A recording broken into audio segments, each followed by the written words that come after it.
The Emperor's throne room on Xetal Prime has not known silence for 300 years. It was always full of sounds, the hum of court conversations, the ringing of ceremonial bells, the whispers of thousands of advisors discussing the fates of conquered worlds.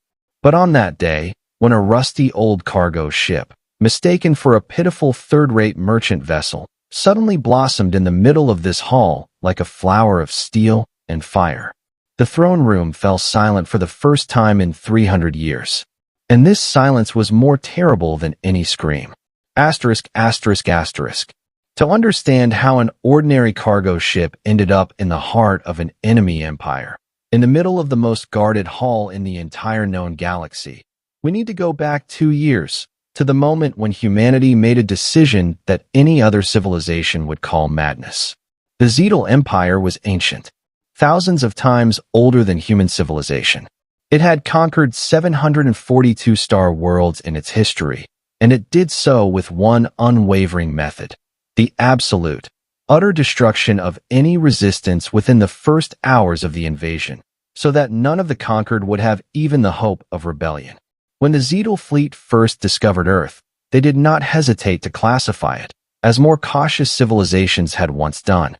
Emperor Xetal Prime, a ruler whose cruelty was legendary even among his own kind, personally issued the order: destroy the main cities in one blow. Leave enough survivors to work the mines. Wipe the rest. 3 Xetal fleets, each with 70 warships, headed for Earth with one goal: not conquest, but the exemplary execution of an entire civilization, so that no other species in that sector of the galaxy would ever dare to think of resistance again. But 2 weeks before the fleet reached the edges of the solar system, humanity learned of the impending attack. Not through espionage, but through a desperate warning from the Vorn civilization, Earth's trading partners, who intercepted secret imperial orders and, risking their own safety, transmitted them to humanity. Humanity had 14 days to prepare for annihilation that, by all accounts, was unavoidable. Asterisk, asterisk, asterisk. In an underground command center beneath the mountains of Nevada, the Earth Defense Council met. The atmosphere in the room was so thick it felt like you could cut the air with a knife. General Maria Santos, commander of the Combined Forces of Earth, a 53-year-old woman whose face bore the marks of every sleepless night of the last 10 years of service, stood before a holographic map showing the approach of 3 Xetal fleets. "We don't have the technology to counter this directly," said one of the admirals, his voice shaking with barely contained panic.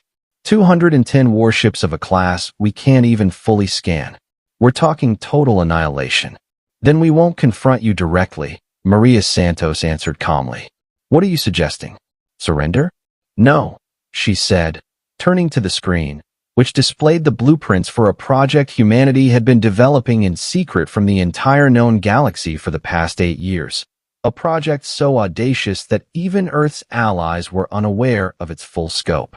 "I propose we show them who we really are." Asterisk, asterisk, asterisk. The project was called Trojan Ark, and its idea was born from the oldest human myth of war, the story of a city that fell not by force, but by the deception hidden within a seemingly harmless gift. 8 years ago, immediately after the first contacts with more advanced civilizations, and the realization of how vulnerable Earth was to potential invasion, a small group of engineers, scientists, and military strategists began work on a project that was known to fewer than 50 people in the entire world.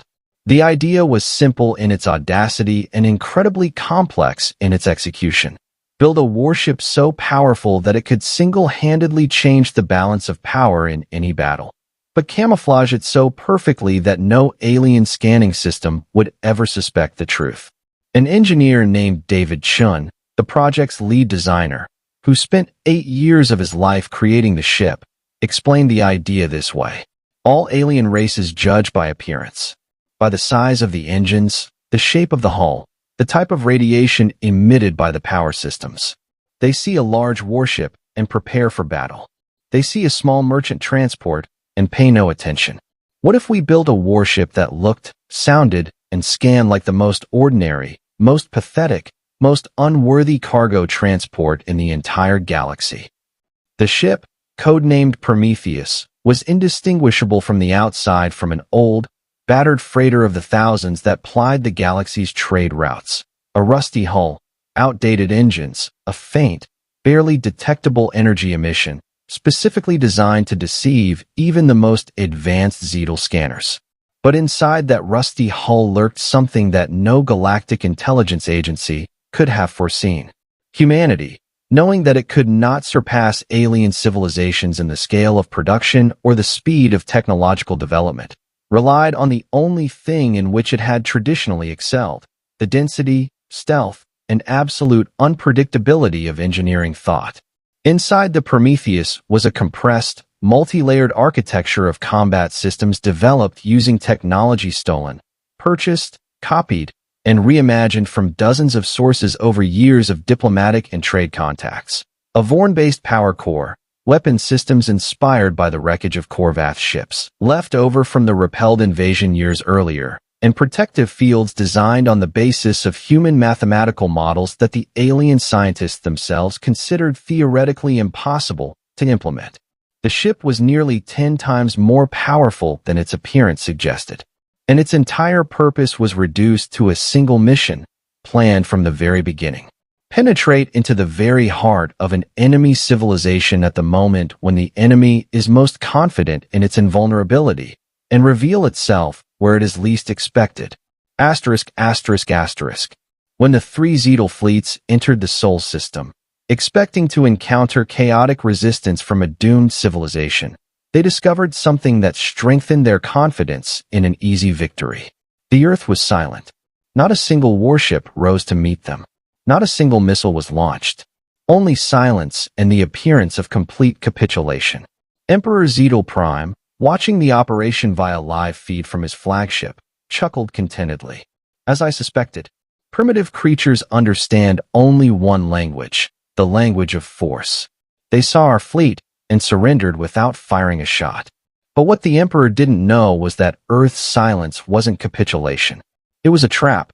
While three Xetal fleets approached the planet, preparing to make a show of destroying the major cities, an old, rusty freighter called the Void Walker, as its forged papers stated, quietly left Earth orbit 3 days before the invasion, under the guise of a routine trade voyage to the outer sectors of the galaxy. None of the alien observers paid any attention to it. Why pay attention to a pathetic, crumbling vehicle when the destruction of an entire civilization was at stake? The ship, manned by a crew of 12 and commanded by Captain James Walker, a former fighter pilot who lost half his family in the first skirmishes with alien races many years ago, headed not away from danger, but straight into the heart of the Xetal Empire, to its capital planet, to the palace of the Emperor himself. The journey took 11 days through enemy territory, and every hour of the journey was a test of nerve for the entire crew. The ship was stopped twice by Xetal patrols for routine inspections of merchant vessels. Twice, Captain Walker, whose face had been altered using alien cloaking technology acquired through intermediaries on the galactic black market, posed as a trader from a distant frontier planet, carrying a shipment of rare minerals for sale. Each time, Xetal's patrol officers glanced at the pitiful scanner readings from the old, rusty ship, lost interest within a minute, and let them go on their way. Inside the ship, behind false walls that concealed the vessel's true nature, engineer David Chun, who had personally embarked on this mission to oversee the systems he had spent 8 years of his life creating, checked and rechecked every detail of the ship, knowing that the fate of the entire planet they left behind depended on the proper functioning of these systems. "Do you really think this will work?" One of the young crew members, a technician named Sarah Rodriguez, asked him during one of the sleepless nights of the flight. David was silent for a long time, looking at the flickering indicators of the ship's hidden combat systems. "I don't know if the plan will work entirely," he said finally. "But I do know one thing. They're used to judging us by what they see on the outside. And as long as they keep doing that, we have a chance." On the 11th day of the flight, the ship reached the capital system of Xetal, a planet known as Cordrum Prime, home to the imperial palace and the site of the annual ceremony of subjugation, a ceremonial event in which the Emperor of Xetal Prime personally received reports of the conquest of new worlds before an assembly of all the nobility of the empire. Ironically, the ship's arrival coincided with this very celebration, not by chance. Human intelligence, tracking the Empire's galactic calendar through secret allies, had specifically planned the mission to coincide with the moment when all the highest military commanders, all the advisors, and the entire aristocracy of the Empire would be gathered in the Emperor's throne room. The moment when a symbolic defeat will have its maximum effect. Captain Walker, guiding the ship through the final checks before landing at the capital's main shipyard, addressed the crew over the intercom, his voice calm, but everyone on the crew could hear the weight of the story they were about to write. In an hour, we will either change the course of this war, or we will never return home. But no matter what happens next, remember, we are not here just for Earth. We are here for every civilization this empire has ever wiped from the face of their homeworlds. For every voice they have silenced. Asterisk, asterisk, asterisk.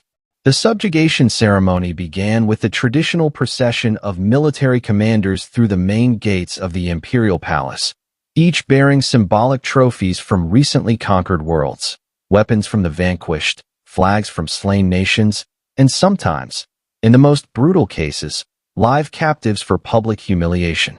The throne room, constructed of black obsidian mined from the volcanic depths of Cordrum Prime itself, could accommodate over 10,000 members of the imperial nobility. At the center of the room stood the throne of the Emperor of Xetal Prime, a massive structure crafted from the recycled weapons of conquered peoples, a symbol of absolute power, specifically constructed to remind everyone who entered of the price of disobedience. It was at this moment, when the Emperor was preparing to deliver the traditional speech about the imminent destruction of the primitive race called Earth, on the main landing platform of the palace complex, among hundreds of other commercial and ceremonial vessels, landed an ordinary, unremarkable, rusty cargo transport.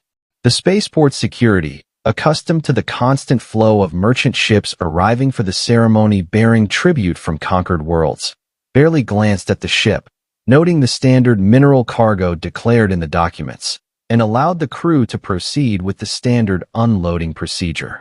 No one noticed that among the containers that the 12 crew members began methodically unloading onto the landing pad, there were not minerals. Asterisk, asterisk, asterisk. 12 large shipping containers, marked with standard imperial trade cargo symbols, were placed by technician Sarah Rodriguez and her team at strategic points around the main palace building, under the guise of temporarily storing the goods before delivery to the auction traditionally held in conjunction with the subjugation ceremony.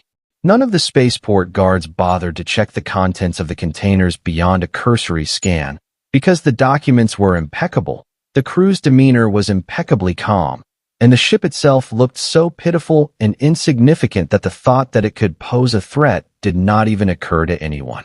Inside the palace, meanwhile, Captain James Walker and Engineer David Chun, using cloaking technology and forged documents as diplomatic representatives of one of the minor conquered races obliged to attend the ceremony as a sign of submission, infiltrated directly into the throne room, mingling with the thousands of other delegates standing along the walls of the hall, waiting for the Emperor to begin his ceremonial speech. Emperor Xetal Prime rose upon his throne of smelted weapons, and the hall erupted in cheers that echoed off the obsidian walls. Today, he began, his voice amplified by the hall's ancient acoustic technology to a deafening roar. We celebrate another victory for our great empire. In a matter of hours, the primitive race known as humanity will be utterly annihilated by our fleets. Another lesson for the entire galaxy about the price of resisting our rule. The crowd roared its approval. Thousands of voices, thousands of creatures of various conquered and subjugated species, forced to celebrate the destruction of yet another civilization that could have been their own, had fate turned out differently. And it was at that moment, amidst that roar of triumph, that Captain James Walker lifted a small device hidden in the sleeve of his camouflage suit and pressed the single button for which this entire 8-year mission had been planned. Asterisk, asterisk, asterisk. 12 containers scattered across the palace complex burst open simultaneously, not explosively, but in a methodical, precisely calculated sequence, like flowers blooming in time-lapse photography. Each container contained more than mineral ore. Instead, it contained compact yet incredibly powerful components, parts of a unified combat system designed by engineer David Chun specifically for this mission. Mobile force shields capable of enveloping the entire palace complex in an impenetrable energy dome, a communications jammer blocking any attempts by the Imperial Guard to call for reinforcements, and, most importantly, 12 compact weapons platforms, each of which possessed the firepower of a standard Xetal battlecruiser. And the cargo ship, Void Walker itself, still standing on the landing pad, began to turn around. What happened next took less than 90 seconds, but those 90 seconds forever changed the course of the war between Earth and the Xetal Empire. The ship's rusty outer hull began to peel away in layers, like a snake shedding its old skin, revealing the true structure of the vessel beneath. A warship of a class the Xetal Empire had never seen before, built not to galactic standards, but by what humans themselves called the principle of deceptive modesty. Maximum power hidden in the smallest possible, least suspicious hull. The power systems, which had been running at a minimal, barely noticeable power throughout the mission to avoid detection, now roared to full power, and the ship, which 12 days ago had looked like a pathetic merchant transport, now towered over the palace complex as a true embodiment of fighting power hidden under a mask of weakness. Asterisk, asterisk, asterisk. Inside the throne room, at the same time, something was happening for which Captain Walker had risked the lives of every member of his crew. A communications jamming system, activated by containers outside, instantly blocked all communication channels within the palace, isolating the Emperor and his nobles from any means of summoning aid. An energy dome deployed around the entire complex made it impossible for any outside Xetal forces to come to the rescue in the first critical minutes. And in the hall itself, among thousands of stunned delegates, Captain James Walker and Engineer David Chun shed their camouflage robes, revealing beneath them the uniforms of the United Forces of Earth, uniforms that no alien in that hall had ever seen in person before, but which were now forever imprinted in the memories of everyone present that day. Emperor Xetal Prime, faced for the first time in his 300 years of rule with a situation he could not immediately control, rose from his throne in a rage mingled with something he had not felt in a long time. Real, genuine fear. What does this mean? His voice boomed through the hall's speakers, but for the first time, a crack of uncertainty was heard in his tone. Who are you to dare to disturb the sacred ceremony in my own palace? Captain Walker, standing in the middle of his greatest enemy's throne room, surrounded by 10,000 beings ready to tear him apart at the mere word of their emperor, spoke the words that would become legend, retold on dozens of worlds liberated from the rule of the Xetal Empire in the years that followed. We are the people of the planet Earth, which you condemned to destruction this morning. And we are here so that you understand one simple truth for yourself before your fleets reach our home planet. We have never, ever been who you thought we were. Asterisk, asterisk, asterisk. Outside, above the palace complex, the warship Prometheus, now fully revealed in its true form, bristling with weapons systems capable of leveling an entire city block in seconds, aimed its guns dead on at the command center of Cordrum Prime's capital defense, crippling the Empire's ability to mount an immediate response. Inside the hall, Engineer David Chun activated the final part of the plan, a device that would broadcast a live signal to all 3 Xetal fleets approaching Earth at that very moment, showing them a live video feed of what was happening in their own Emperor's throne room. The fleet admirals, preparing to give the order to destroy the human cities, suddenly saw on their screens something that made them freeze in shock. An image of their own emperor, surrounded by people in the very heart of the Empire, helpless, unable to call for help, face to face with the race they were going to exterminate as primitive and helpless.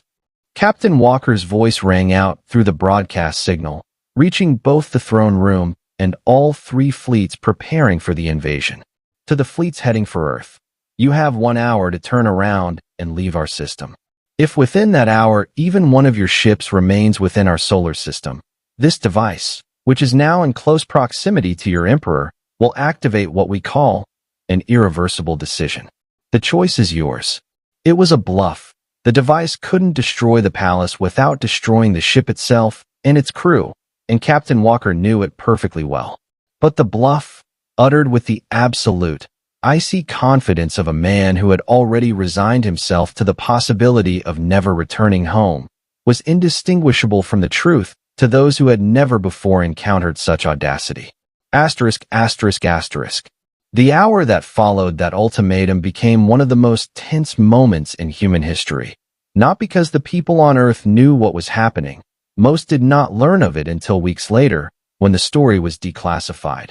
But because the 12 people at the very heart of the enemy empire knew that their lives, and perhaps the fate of their entire planet, depended on whether the empire would waver in the face of an audacity no one expected from a primitive race.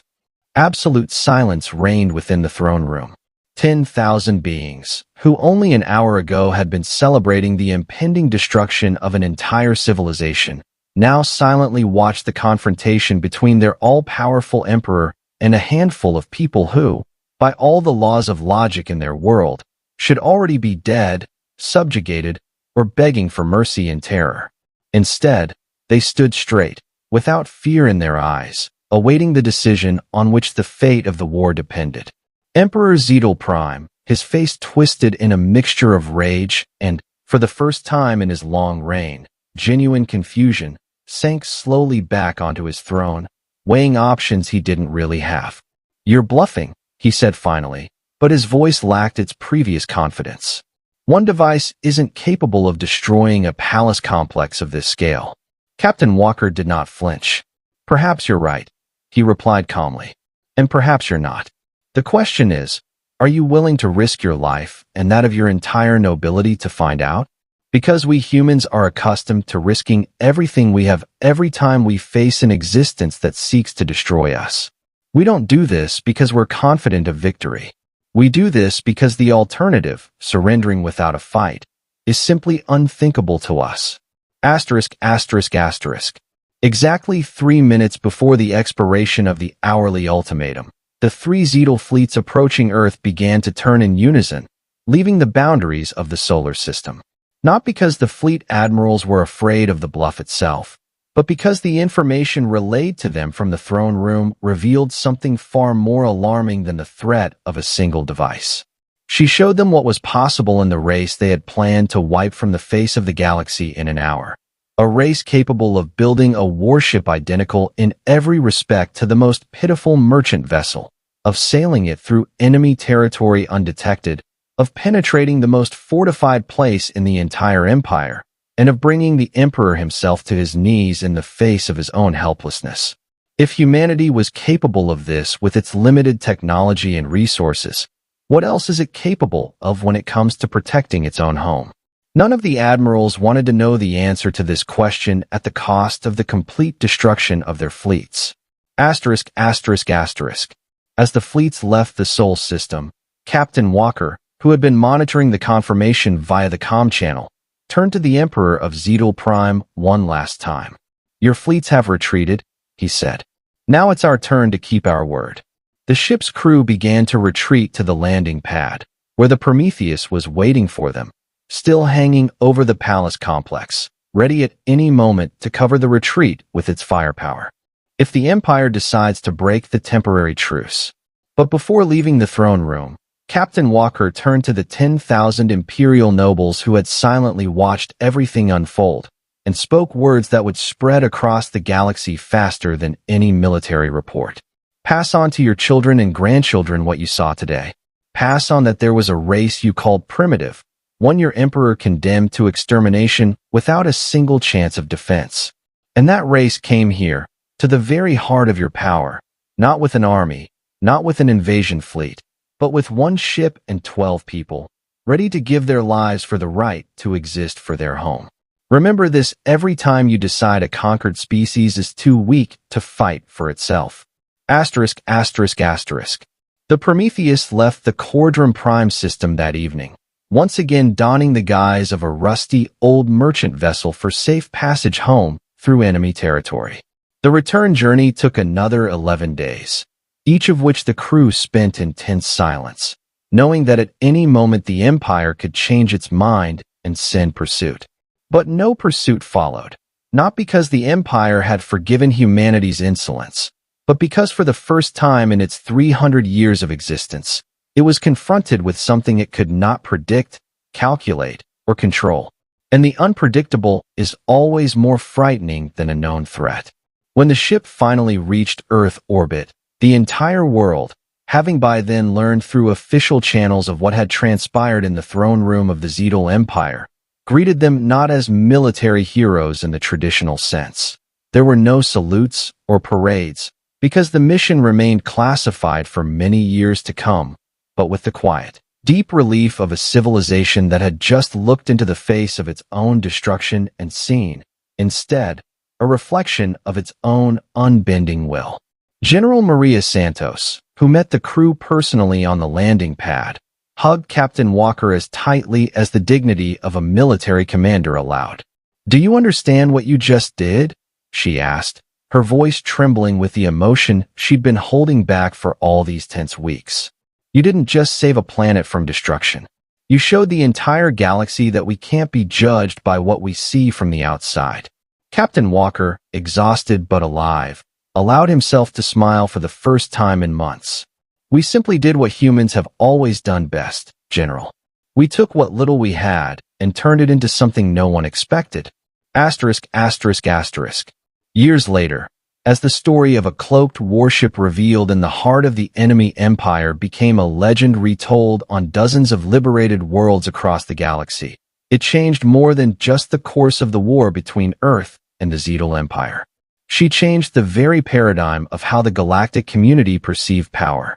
Other conquered races, learning of the incident in the throne room, began to find the courage to resist their own oppressors, inspired by the example of a civilization that had proven that true strength was not measured by the size of its fleet or the power of its weapons, but by the willingness to use every ounce of available resources with utmost ingenuity and absolute determination. The Xetal Empire, faced with a growing wave of rebellion on its fringes, found itself, for the first time in its 300 years of existence, in a position of defending rather than conquering power.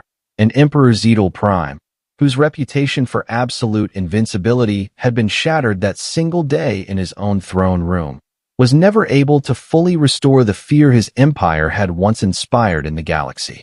And humanity, having proven once and for all that judging a book by its cover is a mistake that cannot be corrected once the pages have been turned, continued its journey among the stars, carrying with it a lesson that every alien intelligence will now forever remember.